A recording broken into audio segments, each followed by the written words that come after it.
Has been brought to you by Juice 34. Juice is your community-owned provider for electric, internet, cable TV, and true local programming. Hi, I'm Rose Hayden with Hunt Regional Healthcare, and I am with Kim Saenz. She's the Assistant Director of the Emergency Departments, and we're so glad to have her today. Kim, thank you for joining me. Thanks for having me. Now we are talking about the flu. We know it's flu season, so we want to talk about the flu. First of all, what is the flu? The flu is a viral infection that's caused by the influenza virus. Okay. And so when you say virus, right, what does that mean? What are people, they're so used to getting a pill or antibiotic for things, so a virus does what? A virus replicates itself readily. It is not a bacteria. We can treat bacteria with antibiotics. Viral infections are a little bit differently, and oftentimes we just treat those with the symptoms that you're having. So there are a few antivirals available for this if it's caught in a reasonable amount of time. Okay. So how is the flu spread? The flu is spread readily through direct contact with a hard surface that has a flu virus on it. Okay. It's also most commonly spread by the droplet method. So that would be someone coughing or sneezing, and that can travel up to 6 foot in a closed area. Okay. So that's why we see this. It spreads quickly in schools, in nursing homes, extended care centers. So this is why we say when you're sick, it's best to stay at home. That makes sense. I could see that because it can spread through the air or it can be left on surfaces. Now, how long can that stay alive on that surface? Up to 24 hours Wow. the flu virus can live. Okay, we're all going to go wash our hands right now. Right. So when is flu season? Flu season kicks off usually in October and runs through March. But in the past years, we have seen cases through May and even a few into the summer. Okay. Now, who is at risk for the flu?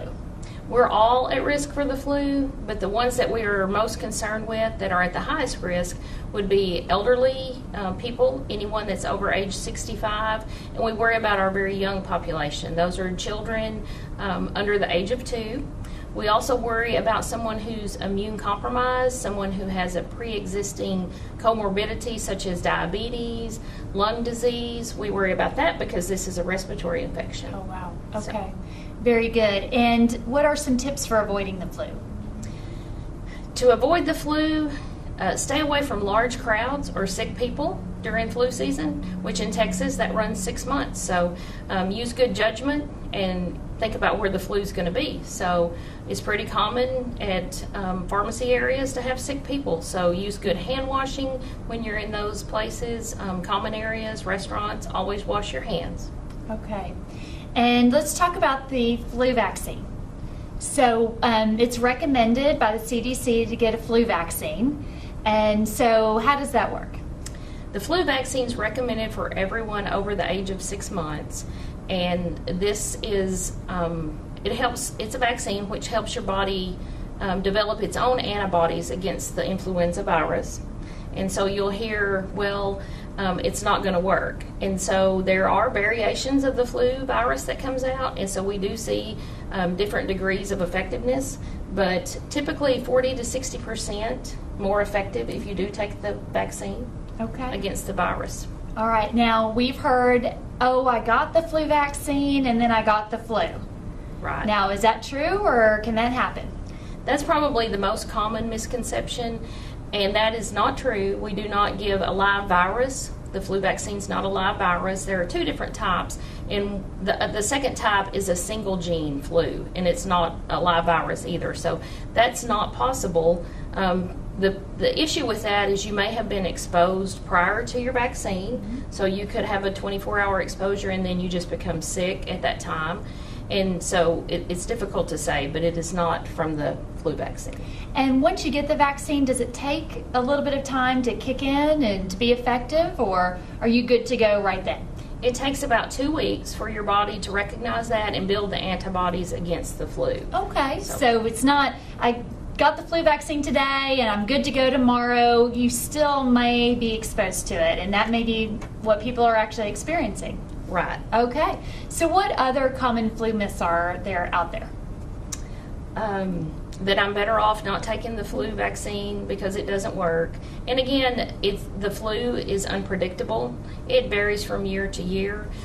We recently had the worst that we've had in about 30 years. So it's not a benign illness. People just think, oh, it's sort of like a cold. Well, it's not.